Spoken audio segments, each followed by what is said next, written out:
Senator Gloria Roba.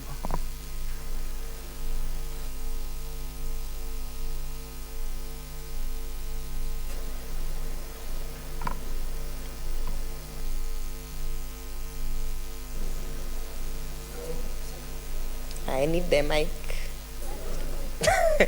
Mr. Speaker, I think one of the things that we are suffering in this House is that while we have standing orders that are supposed to guide us, I think it is the same Senate machinery or procedures that has actually approved the travel of literally 90% of the members. So, you know, the same Senate machinery has approved all the members to go for games in Juba. And then we are forced, because as we sit here, I was trying to think who is in Nairobi that is not in the House, and I cannot point a finger. Everyone who's not in the House at this point, other than Miraj, who actually had a delay in flight coming from Mombasa, everyone else is actually in Juba.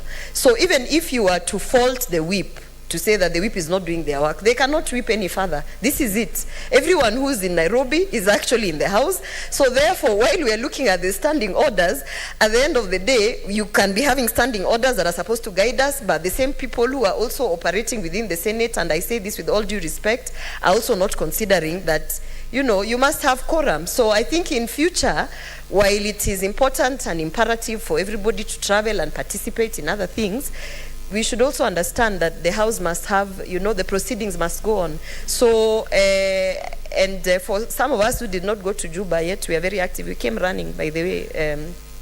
You know, we want to continue. We don't want to be in Nairobi and be told that the quorum has not been met. Like yesterday, it was very sad that we came ready to debate and represent our people and push, you know, the agenda and table our legislative ideas. But then we were told that because of the quorum, we are unable to proceed. So it is very unfair for us who are actually trying to make the quorum. So maybe let us see the balance of that. Thank you. Senator Deputy Majority Whip, Senator Regwe Steve. Thank and you, that Mr. is Speaker. the last one on this matter. Thank you, Mr. Speaker. I rose on this order that was raised by Senator Charagay as to whether you will be counted on the quorum issue and even voting.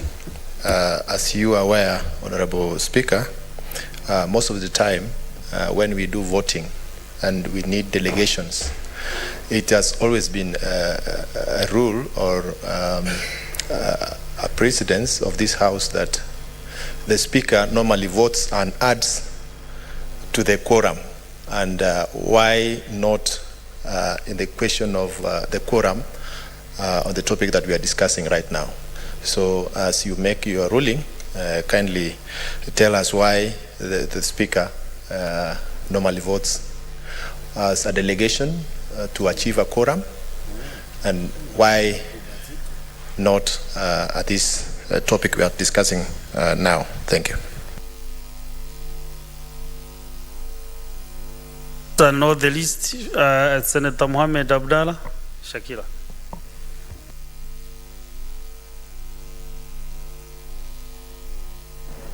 Thank you, Mr. Speaker. Mr. Speaker, I don't have much to say. I think we have all learned from the mistakes, and a lot has been mentioned. I want to urge the members available here to ensure and commit themselves to be tomorrow so that we finalize the day and we make the quorum.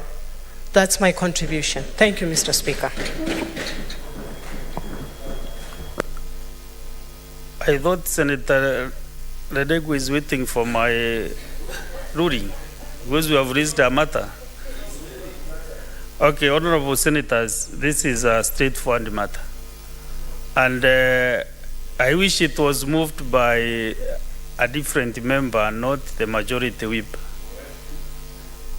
Because my question as a chair here, I will ask him, where are your members? Because you have a responsibility to give us quorum. I don't know whether you are part of the Senate machinery that Senator Roba talked about, but honestly, members, honorable senators, the standing orders are not property of the Speaker or the Chair. It is a property of the Senate. This house we are members of. And you have all the freedom to change any time. You can change even to have 2 members, 1 member. You remove the members, the quorum altogether. But where I see it, I cannot suspend a standing order so that we can sit tomorrow. So, Senator Karwale, the majority whip, tomorrow we are really looking upon you to bring all that, I think, how many members of this side, and then also the minority whip to bring to the House these other members on the other side so that we transact business. Whether while seated here as a chair, I shouldn't be part of the quorum, I think I should not be part of the quorum. I can also not participate in any debate. Sometimes when I'm seated here, there are very sweet emotions which are canvassed here.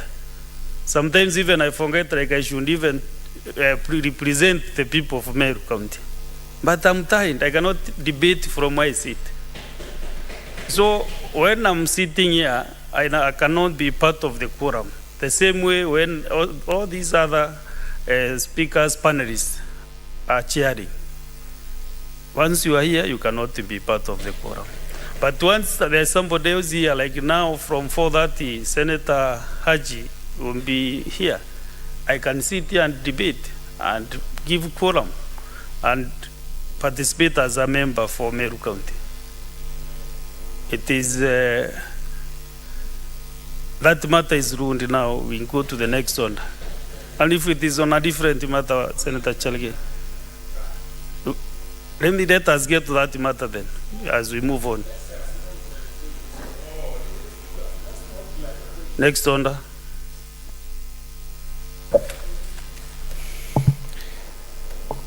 Order number 3, messages.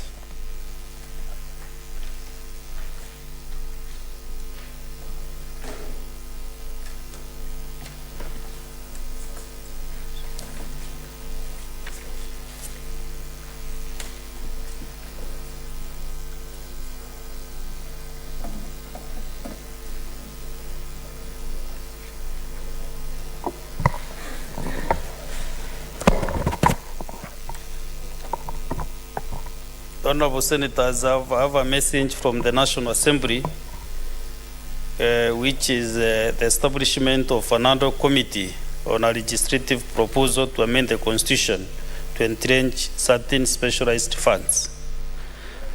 Honorable Senators, I wish to report to the Senate that pursuant to Standing Order 46(3) and 4, I have received a message from the Speaker of the National Assembly regarding the establishment of another committee on a legislative proposal to amend the Constitution to entrench certain specialized funds. Pursuant to the Standing Order 1, pursuant to the same Standing Order, I now report the message.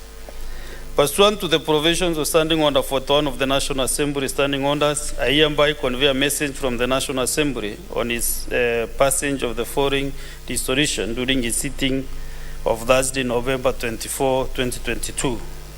That acknowledging that Article 256 of the Constitution provides for the process of amending the Constitution by parliamentary initiative, further acknowledging that Standing Order 114(7)(a) of the National Assembly Standing Orders provides for the process of introducing legislative proposals in respect of propositions amending the Constitution. Noting the general debate in the House on the legislative proposal to amend the Constitution to entrench the National Government Constituencies Development Fund, the National Government Affirmative Action Fund, the Senate Oversight Fund, and the Economic Stimulus and Empowerment Fund in the Constitution.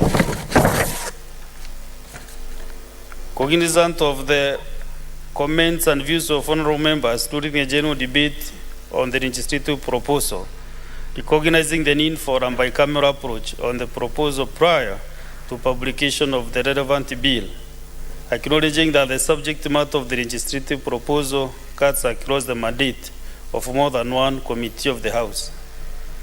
Now, therefore, in furtherance of the provisions of Article 256 of the Constitution, amendment by parliamentary initiative, and recognizing the need for bicameral approach on the proposal prior to publication of the relevant bill, the National Assembly Bill on Thursday 24th November 2022 resolved. I will allow Senator Nduro to have a seat. This is a long statement.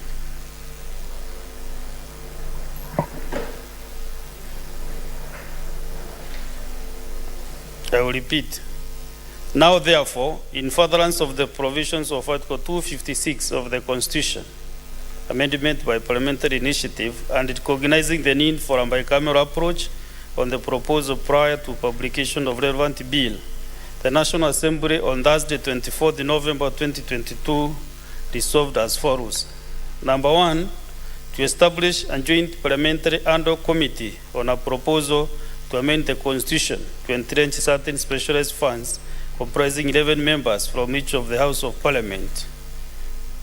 To A, facilitate collation of the views from the comments by members of Parliament during the general debate on the proposal, and invite members with similar or related proposals to make submissions before the committee. And B, invite, engage with, and consider submissions from stakeholders and relevant constitutional and statutory bodies with a law reform date, including the Attorney General and the commissions and independent offices established under Chapter 15 of the Constitution. C, in consultation with the sponsors, attempt to develop and recommend a harmonized version of the proposal arising from the submissions received. And D, report to the Houses of Parliament within 90 days to enable the speakers to make a decision and give direction on whether or not the legislative proposal is to be published into a bill or not to be proceeded with. And resolution number 2 is that the offices of the clerks of the Houses of Parliament provide secretariat services to the Joint Parliamentary ad hoc Committee in accordance with the standing orders. And resolution number 3, that the following 11 members to represent the National Assembly in the Joint Committee. Number 1, the Honorable Samuel Kiprono Chepkonga, MP, who is the co-chairperson. Number 2, the Honorable Rebecca Tonkei, MP. 3, the Honorable Ekikomas Mwengi Mutusa, MP. Number 4, the Honorable Akiri Endo and Mureu, MP. 5, the Honorable Catherine Nanjara Wambirianga, MP. 6, the Honorable Timothy Kipchumba Toroitich, MP. 7, the Honorable John Bandi, EGH, MP. 8, the Honorable Dr. Otiende Amoro, MP. 9, the Honorable Yusuf Hassan, MP. 10, the Honorable Zamza Mohamed, MP. 11, the Honorable Beatrice Rachi, MP. 12, the Honorable Gishimo Githinji, MP, who has been co-opted, and the Honorable Stephen Mure, MP, who is also co-opted. To request the Senate to appoint, and resolution number 4 is to request the Senate to appoint a similar number of members to represent the Senate in the ad hoc committee. Now, therefore, in accordance with the same provisions of the standing orders, I hereby convey the aforementioned resolution of the National Assembly to engage the legislative proposal. Honorable Senators, I therefore direct that the Senate Majority Leader and the Senate Minority Leader nominate senators to serve in the ad hoc committee by close of business today. I further direct that once the names of the nominees are received, that the clerk reads the motion for approval in the order paper before the Senate adjourns for the recess. I thank you. Next order.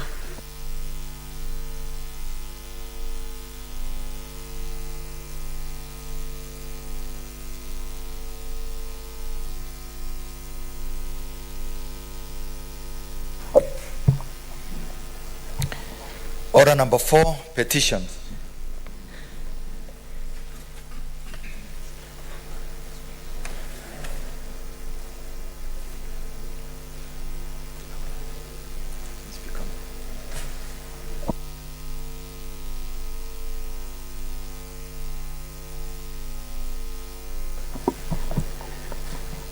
Honorable Senators, I've received a petition to the Senate concerning EACC graft investigation of West Kano irrigation scheme.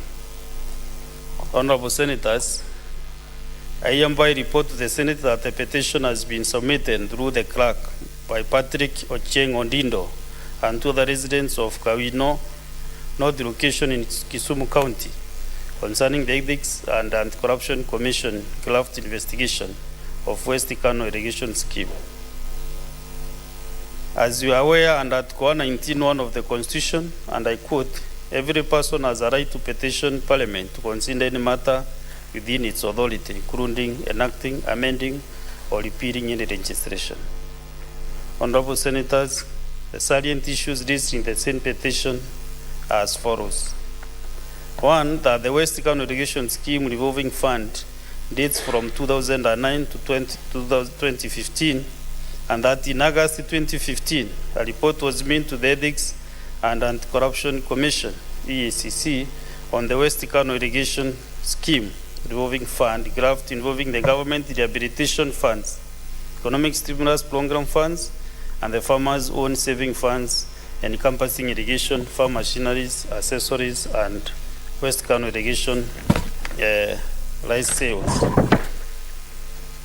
And number two, that the graft involves misappropriation of 13 tractors and accessories granted by the government of Kenya in conjunction with the government of Japan.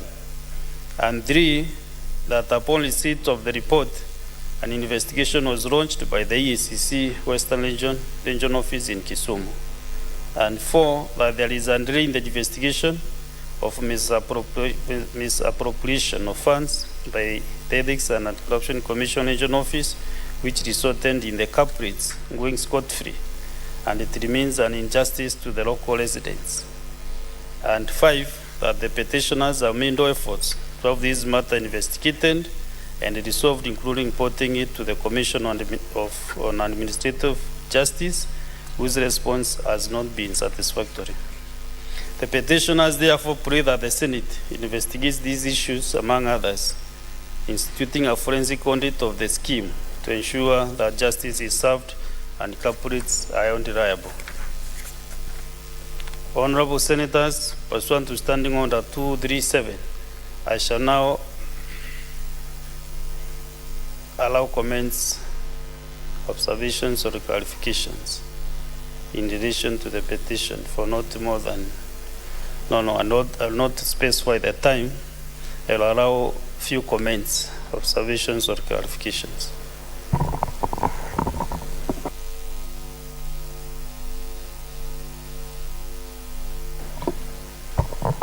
Senator Samson Chelage, as usual, number one. Mr. Speaker, thank you for this opportunity. I want to congratulate the residents of Kowino, North location in Kisumu County, for having faith in the Senate to be able to address this issue of EACC graft investigation. Mr. Speaker, when you look at the Constitution, the EACC has been given an enormous task, of course, stemming out from the Chapter 6 on leadership and integrity and the subsequent acts that has been passed by Parliament, Mr. Speaker. The sad reality is that EACC nowadays, Mr. Speaker, instead of investigating corruption, arresting perpetrators, Mr. Speaker, as was this in the case, they are nowadays accomplices and partners in crime, Mr. Speaker. We have so many issues in this country, including even our counties. Mr. Speaker, our counties are now the bastions of corruption. Simply because EACC nowadays, they do a swoop, they splash headlines in the newspapers, media houses, but 6 months, 1 year, 2 years, many years from, this is from 2009, Mr. Speaker. It is sad. Where is justice on this, Mr. Speaker?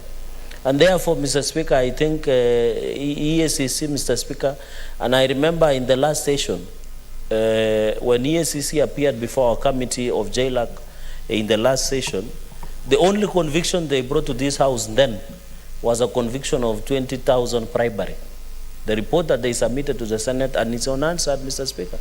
Yet billions and millions of Kenya's money continues to be plundered, laundered, Mr. Speaker, and being stolen. Yet EACC just sits back, does not do anything, Mr. Speaker. And I think if the allegations that have been raised by these petitioners is anything to go through for or to be believed, then EACC, Mr. Speaker, has turned itself into the perpetrators of corruption in this republic, Mr. Speaker. And therefore, second and finally, Mr. Speaker, is this the issue we say justice delayed is justice denied. If these investigations was done in time, and you know, Mr. Speaker, sometimes you see a swoop in some of the agencies, be it county governments. It looks like there are some officers within EACC, allegedly, Mr. Speaker, who collude with some of these senior county officials, Mr. Speaker, where they do a fake raid, they inform the governor, you are told the investigations, and then that thing just disappears. You never seen in courts of law, Mr. Speaker, you never, any matter is appeared, Mr. Speaker. So EACC must up its game. They have failed this nation. We have given them enough resources, but they cannot even convict a chicken thief, Mr. Speaker, in this country because of course of the obvious reasons. So EACC should stop going and eating with the thieves. That's what is happening in this country. So Speaker, therefore, they must be called to order. They must investigate. The other day, Mr. Speaker, you had the CEO. He called media and said, Mr. Speaker, we are going to arrest 5 governors who have been accused with corruption. Up to now, nothing, Mr. Speaker. So I think, I hope the committee will handle this matter expeditiously. These residents of Kowino North location, Kisumu County, have really waited for their justice, Mr. Speaker, and of course, when resolutions come back to the House, we expect the committee to give us weighty and proper resolutions, Mr. Speaker. I thank you.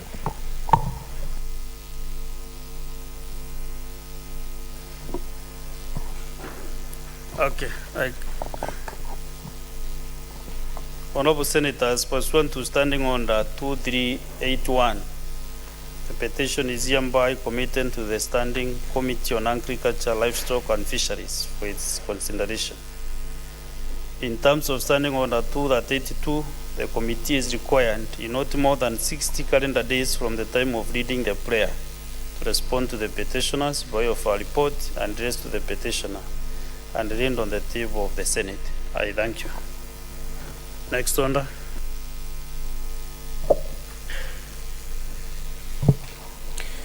Order number 5, papers.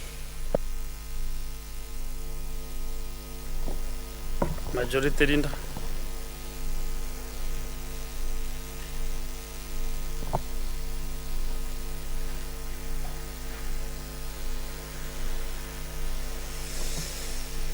Okay.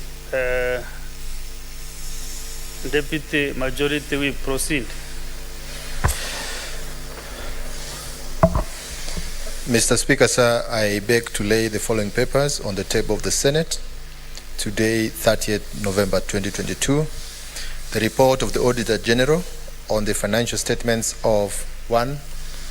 Municipality of Lamu for the year ended 30th June 2019, Municipality of Lamu for the year ended 30th June 2020, Kakamega County Water and Sanitation Company Limited for the year ended 30th June 2021, Bungoma County Assembly Car Loan and Mortgage Scheme Fund for the year ended 30th June 2021, and Bungoma County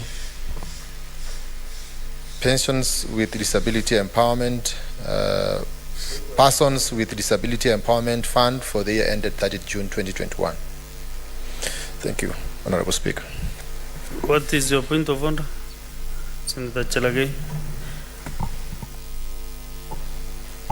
Some of us are struggling to listen to what the majority will be saying, but there are some funny noise that is coming outside the chamber.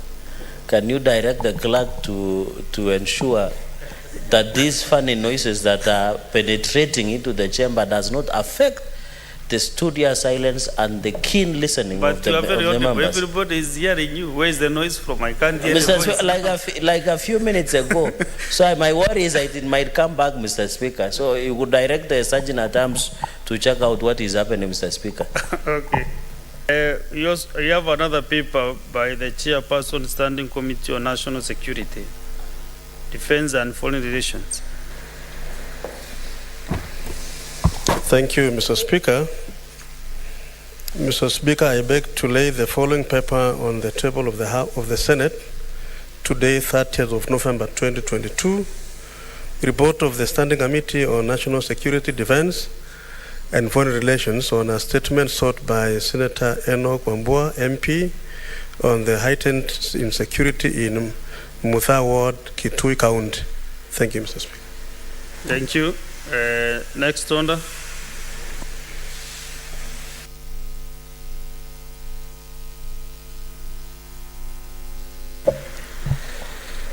Order number 6, notices of motion.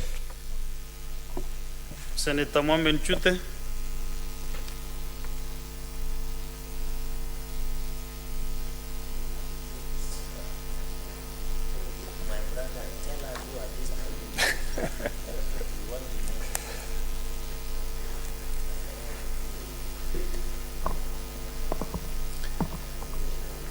Notice of motion. Thank you, Mr. Speaker. This is a notice of motion, incessant high electricity cost in Kenya. Honorable Speaker, I beg to give a notice of the following motion.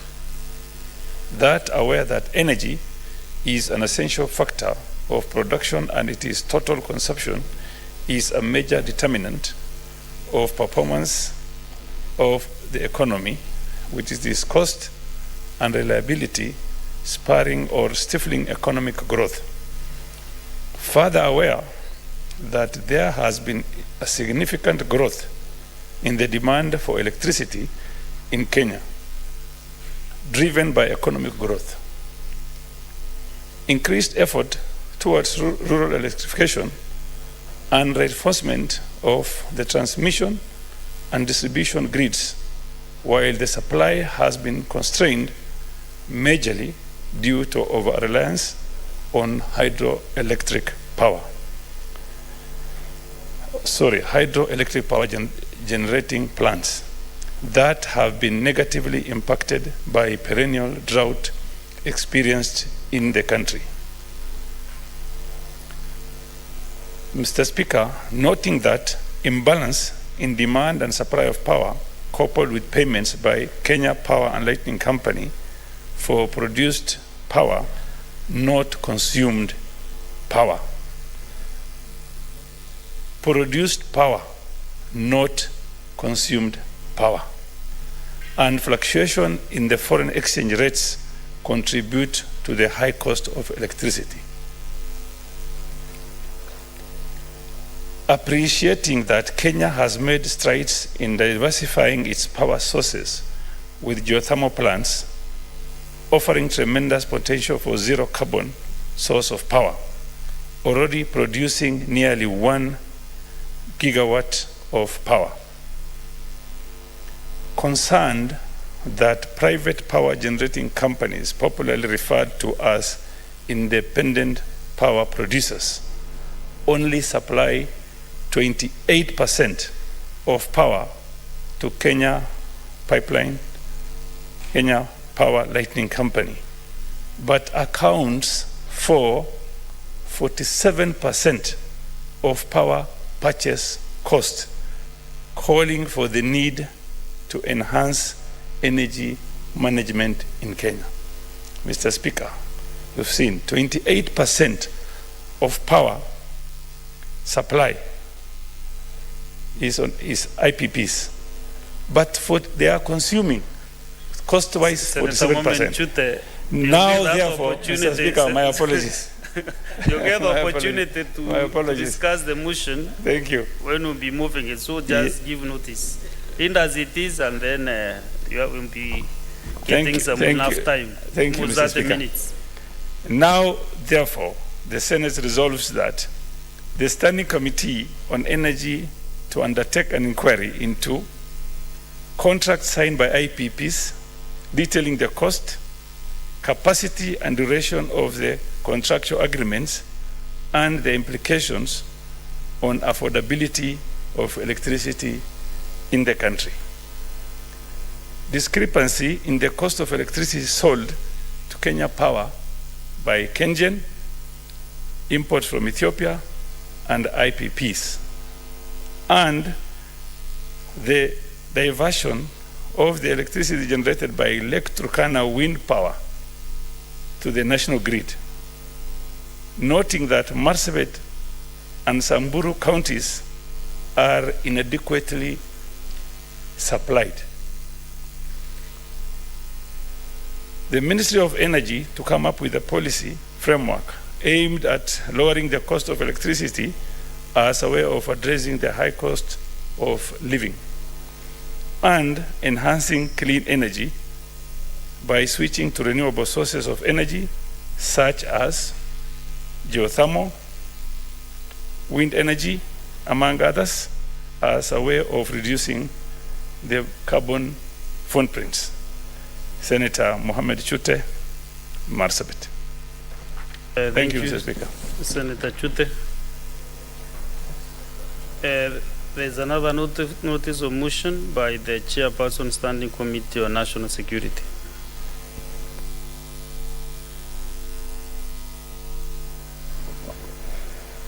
Thank you, Mr. Speaker. Honorable Speaker, I beg to give notice of the following motion: that the Senate adopts the report of the Standing Committee on National Security, Defense and Foreign Relations on a statement sought by Senator Enoch Wambua, MP, on the heightened insecurity in Mathu Mutha Ward, Kitui County, laid on the table of the Senate today, Wednesday, 30th of November, 2022. Thank you, Mr. Speaker. Thank you. Next order.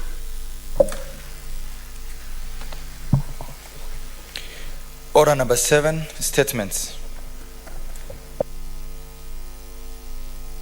We have several statements. Let us get the first one from Senator for West Pokot, Senator Reverend Julius Mulgo.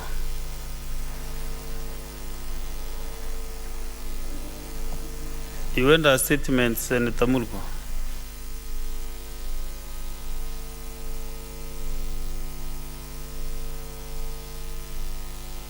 Okay.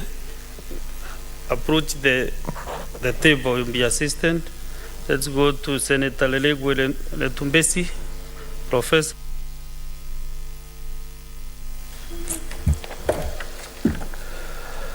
Thank you, Honorable Speaker. Mr. Speaker, I rise pursuant to Standing Order 52-1 to make a statement on a matter of county-wide concern on the status of the implementation of the Lamu Port South Sudan Ethiopia Transport Corridor LAPSET project in Samburu County. Mr. Speaker, sir, the LAPSET project was launched in 2012 by the late President Mwai Kibaki. It is one of the projects under the Presidential Infrastructure Championship Initiatives, PICI, in the African Union. It's also a program for the infrastructure development in Africa, PIDA, a strategic continental initiative which has the support of the African countries for mobilizing resources to transform Africa through modern infrastructure. Consequently, it's championed by the respective African heads of state and government, where the project transverses through. Mr. Speaker, sir, this mega project consists of 7 key infrastructure projects starting with a new 32-berth port at Lamu, Kenya, interregional highways from Lamu to Isiolo, Isiolo to Juba, that is South Sudan, Isiolo to Addis Ababa, Ethiopia, and Lamu to Garsen, Kenya, a crude oil pipeline from Lamu to Isiolo, Isiolo to Juba, product oil pipeline from Lamu to Isiolo, Isiolo to Addis Ababa,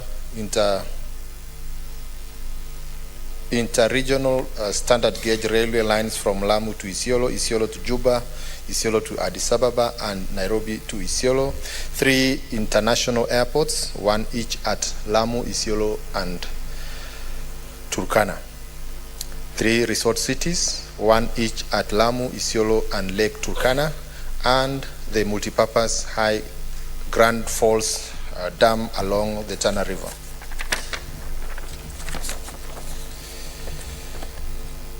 Through the project seeks to enhance its position as a gateway and a transport hub to the East African sub-region and the broader East Africa Great Lakes region, reduce over-reliance on the Northern Corridor, and to open up Northern Kenya that has historically been marginalized. Mr. Speaker, sir, the project, however, has not been fully operationalized in Samburu County. 10 years later, residents are yet to be fully compensated for ceding their land for the project. Consequently, an interrogation of the implementation status of this project needs to be done by this House.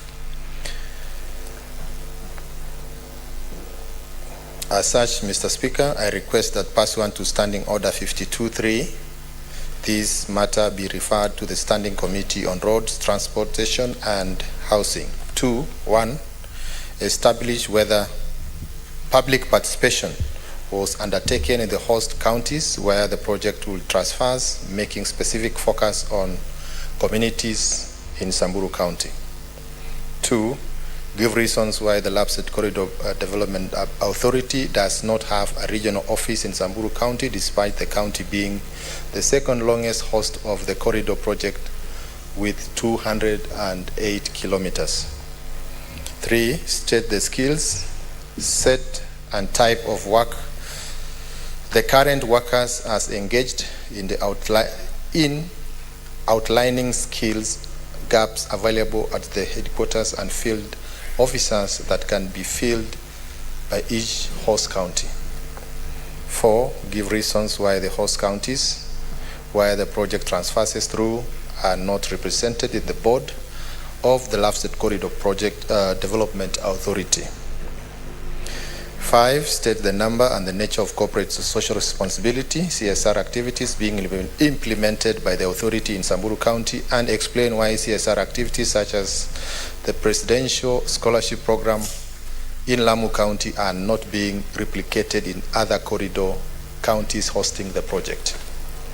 6, state the plans, if any, to ensure Samburu County benefits from leasing arrangements between the Lapsset Corridor Development Authority and various investors, including the Lokichar to Lamu crude oil export pipeline project. And 7, appraise the Senate on the status of compensation of persons affected by the acquisition of land for the development of the project in counties the project transfers, stating measures the Ministry of Roads and Transport has put in place to ensure prompt compensation as per the governing such acquisitions. I thank you, Honorable Speaker.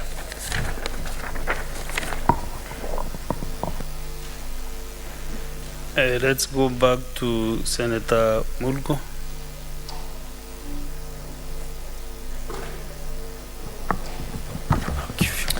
Thank you, Mr. Speaker. I rise to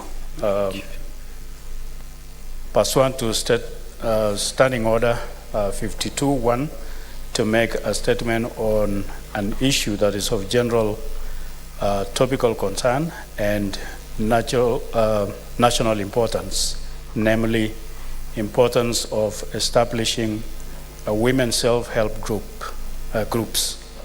Mr. Speaker, throughout history, women have been have faced intense discrimination, and in several societies, women have long been viewed as lesser beings. The adoption of self-help group as a strategy to empower women originated from India and later extended to almost the whole world. Women groups are voluntarily associations for poor people who join efforts, ideas, and resources together for the purposes of addressing issues such as the importance of agriculture and food security, eliminating poverty, enhancing health care facilities, and educating women. In Kenya, the self-help groups have been introduced by organizations like Kitui Development Center, Self-Help Africa, among others. Kenya has been at the forefront in advocating for formations of women groups to foster women empowerment legally, socially, and economically. Self-help groups are viewed as ventures for social networking, capacity building, knowledge and skill development, as well as economic empowerment. They have led to a new wave of women who have defied all odds and have risen and are contributing generally to the society. Mr. Speaker, a women self-help group known as ANET was established by a women group of West Pokot and Elgeyo Marakwet along the border with the operations of group in Chesegon and Liter areas respectively. Through the self-help group, the women from West Pokot and Elgeyo Marakwet have changed living standards for themselves, close family members, and their communities at large. For instance, they managed to purchase a tractor from funds collected through their savings and contributions from individual members. The tractor has allowed the group to work, move at high speed while maintaining quality performance, which in turn has led to a boost in their farming activities. Mr. Speaker, since the self-help group is from women across the border, this has enabled them to enhance peace between the two communities, encourage each other to educate their children, help each other financially, and engage constructively in the general development of their counties. Mr. Speaker, sir, I urge other regions which border conflict issues to emulate the initiatives of self-help groups like ANET in embracing productive activities in order to coexist with one another and promote peace amongst communities. Thank you, Mr. Speaker. I will allow a few comments for the two statements. Yes, Senator Ndulo.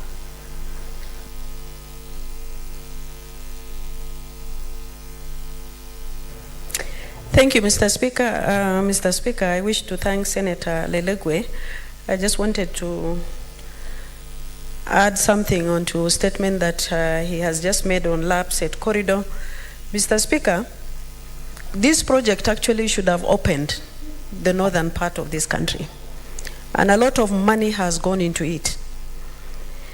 I believe there were several promises that were made at the beginning of this project, where the issue of scholarship that Senator Lelegwe has said had been promised to the communities. Our land is actually forcefully acquired by the government without compensation. We have tried as communities living along those corridors to try to ask NLC to tell us how communities were supposed to be compensated, but without any feedback from them. Mr. Speaker, this project is a white elephant, if I may say. and something needs to be done. And I wish Senator Lelegwe has come up with a motion to set up a special committee to investigate on this matter, because this is really very serious. A lot of money has gone into it. If you go to Lamu, there is a port, but is it really functioning? And yet the government has spent a lot of money. This is a very serious matter, and we need to investigate and get to the bottom of it. We want our land back if there is no development. We don't want false promises as far as this project is concerned. And again, Mr. Speaker, issues of compensation, especially on those who are living along that corridor, up to now, nothing has been done. The land is acquired. It should have even helped the issues of insecurity that we have in those areas. I believe the Committee of Roads, I think that is what Senator Lelegwe has asked, is going to thoroughly investigate on this matter and come with a solution as far as project is concerned. We had seen even the CEO yesterday, and he said he's actually unable to proceed because he doesn't have budget for it. It's really very sad. And this is a project, millions and billions of money has been invested by this country. So a thorough investigation should be carried out as far as this project is concerned. I thank you. Thank you. Senator Abbas Sheikh. Thank you, Mr. Speaker. I want to contribute on the statements made by Honorable Senator Chute. Mr. Speaker. Sorry.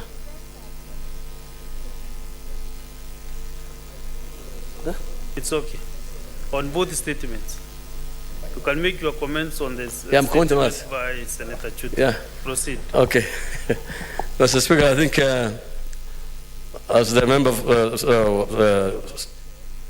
Senator Mr. Chute said, actually electricity cost, power supply cost is very high in this country. Huh? Oh, yes, in notice, sorry. The statement by Senator Mulgo. Oh, sorry. Okay. Senator Mulgo and Senator Lerengwe. Senator Boni. Thank you, Mr. Speaker, for this chance. Mr. Speaker, this House, the House of Equity, must be very loud and very active on this economic crime. Mr. Speaker, the current development you see on the artery of transport that starts from the port of Mombasa all the way to Nairobi, eventually to the western part of the country and through to Uganda, that development is as a result of that artery. The insecurity, the high levels of illiteracy, the high poverty, and Mr. Speaker, focused mainly on the counties of Turkana, Garissa, Isiolo, Lamu, and Samburu, and Marsabit, were going to be unlocked by this artery.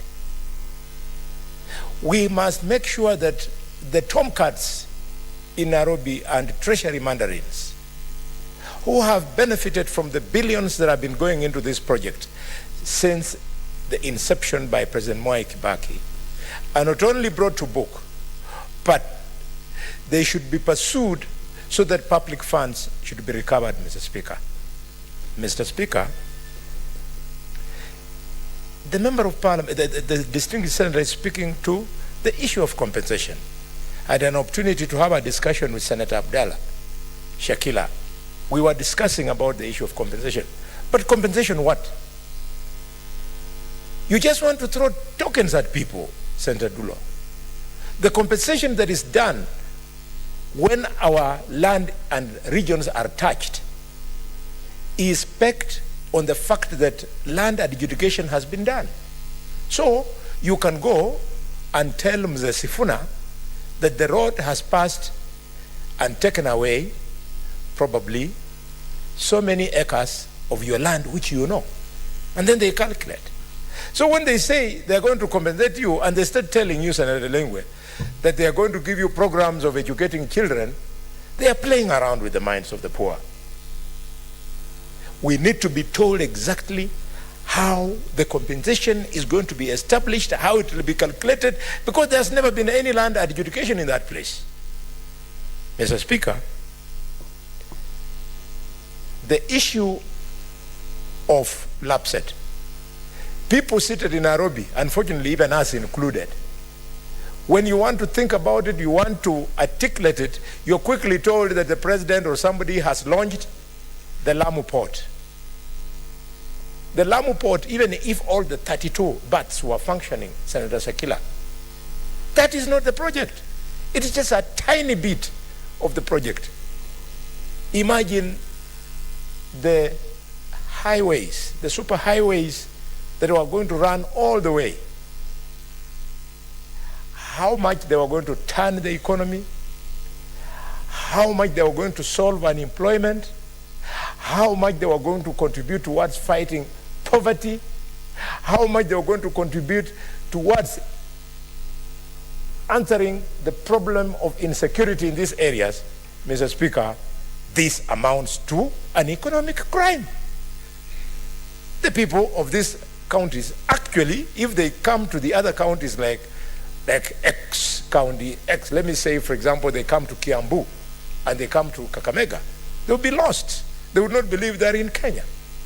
We got to stand out as a house of equity and push this agenda, do this motion. Even need be, we create a special ad hoc committee. We can even expand it, and we should, so that it's a joint committee that attracts membership from the two houses. We cannot allow our country to go to another 100 years when one part of the country is what we are seeing today.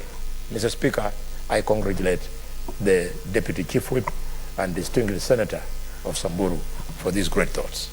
Thank you, Majority Whip. Let the whole House benefit from your discussion with Senator Shakil Abdara. Thank you, Honorable Speaker. Mr. Speaker, Lamu LAPSET was supposed to be in the Vision 2030. And by 2030, this LAPSET is supposed to be operational. But the unfortunate thing up to now, it's only a few years to 2030. There are only 3 berths which are operational, and they have spent 56 billion on that project so far. And Mr. Speaker, the same complaints and cries from other counties are the same ones which we are facing in Lamu County, Mr. Speaker. Mr. Speaker, this project has never reached any other part of this country. It has started in Lamu, and yet in Lamu, we are the people who are on the ground and we are suffering. We are not benefiting even an inch of that project, Mr. Speaker.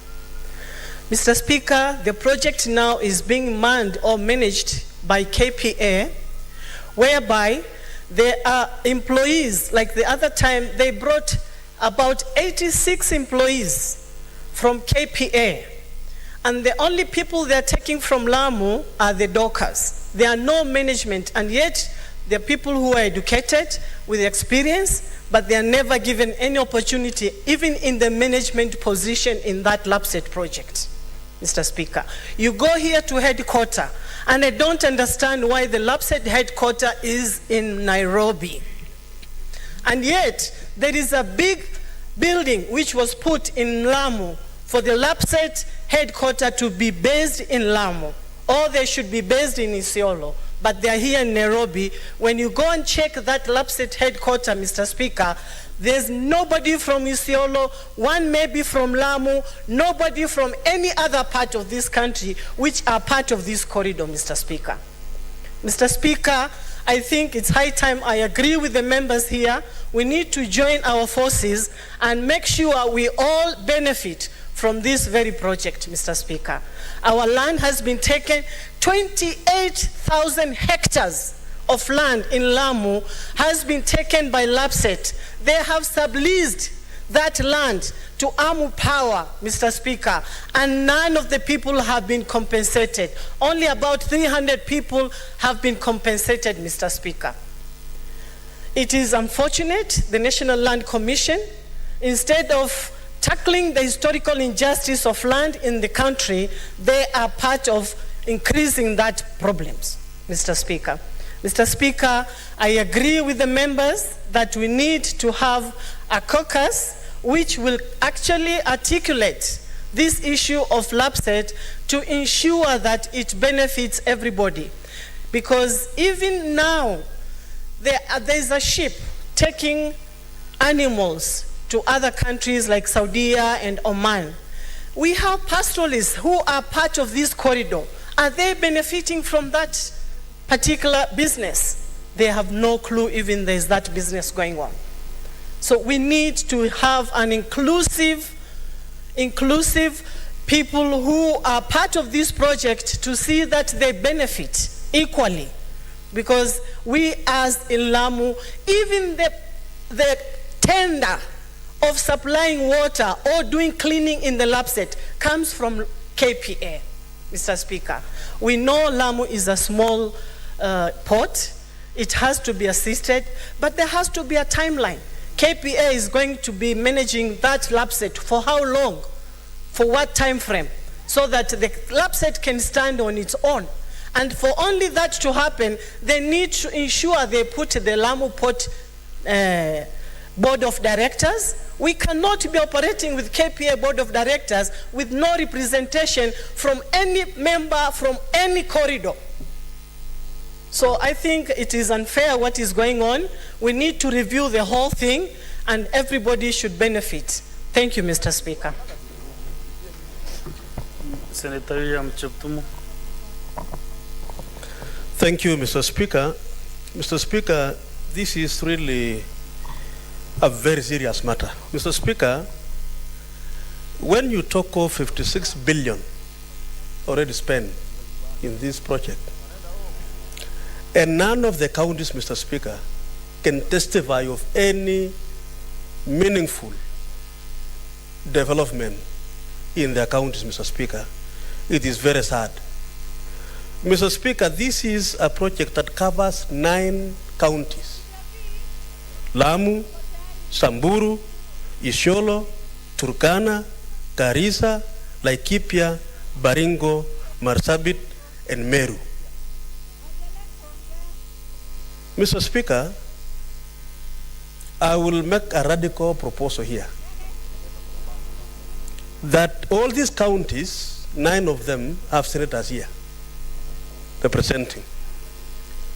And I think, Mr. Speaker, it is important for these 9 senators of these 9 counties, Mr. Speaker, to rise up.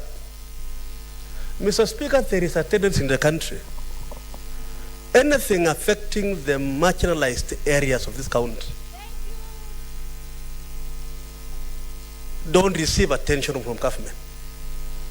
Mr. Speaker, when you talk of the drought currently going on in the country, these are the same counties, Mr. Speaker, which are affected. And all we do is to call for donor support from other countries, which is okay. But we don't think of a permanent solution. Mr. Speaker, the initial philosophy of this lapset corridor development authority was actually to open up these areas so that, Mr. Speaker, we become part of Kenya. But look at what has happened, Mr. Speaker, 56 billion shillings gone. It has benefited a few, and that is why members, and I want to maybe inform my colleagues here, Abdallah, Lelengwe here, it is just because your value in this country is 0. That is why the board of directors of KPA continues to manage the same corridor which cuts through 9 counties. Mr. Speaker, the situation is even worse in Baringo because this pipe, the corridor covers the end of the county down. Mr. Speaker, should have come from Samburu and then go to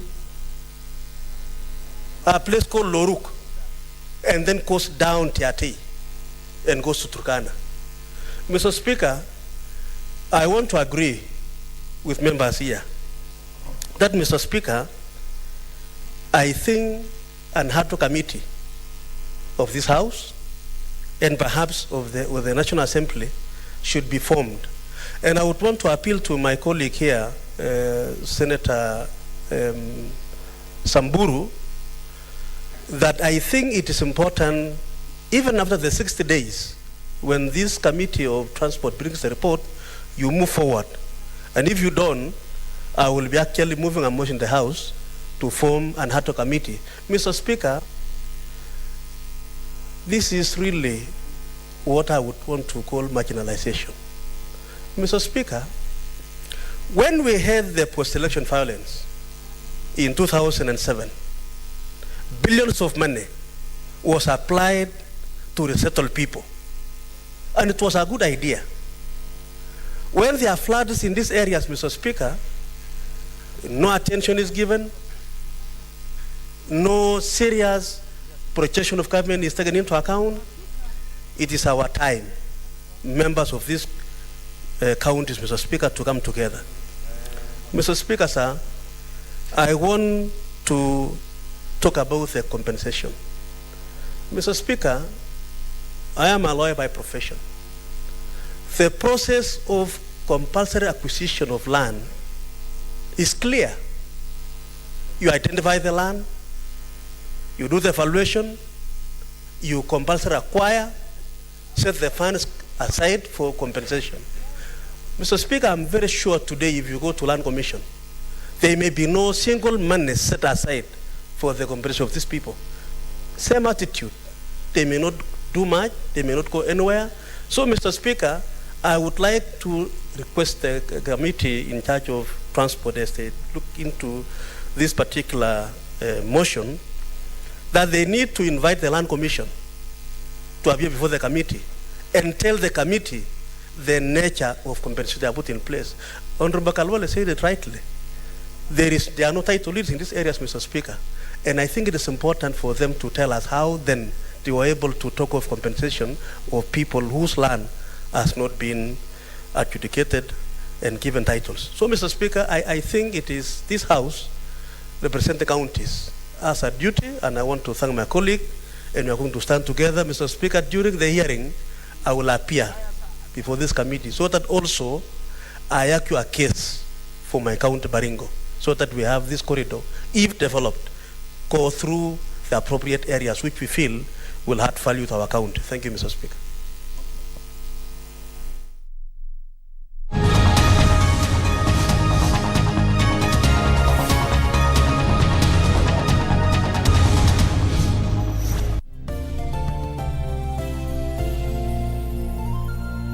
With Glovo, you have anything you want from your city in your hands. Kama unatamani ugali beef ama fried chicken, order Glovo ujaribu restaurant mpya.